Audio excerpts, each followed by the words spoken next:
Magandang hapon po sa lahat, Luzon, Visayas, Mindanao. Nandito na po ako ngayon sa Gensan. Yan. Dito po ako ngayon sa Gensan. Sa nagtanong pala kung saan daw po ako nagpapadala. Pag international po, dyan po sa Togo, yan PDX. Isa lang po ang Togo at saka PDX. Dyan po tayo nagpapadala pag international po. Kasi marami nagtanong, Kabiboy, saan mo yan pinapadala? Itong Togo kasi or PDX ay isang linggo, 2 linggo ay nandyan na yung gamit sa labas ng bansa. Kaya pasok tayo. Napakalayo sa amin. Kailangan talaga mag-travel.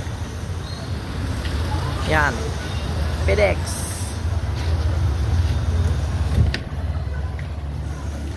Kaya yan, nandito na tayo. Ngayon ay ano na oras dira?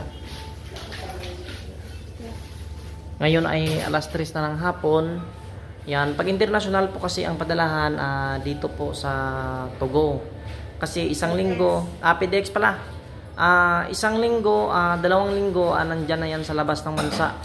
Grabe no, dito pala sa Togo ay napakaganda po talaga ang ano, yung bumabantay dito. Yan si ma'am oh. Nangingi po ako sa kanya ng permiso na kung pwede dito mag-vlog. Sabi niya pwede raw.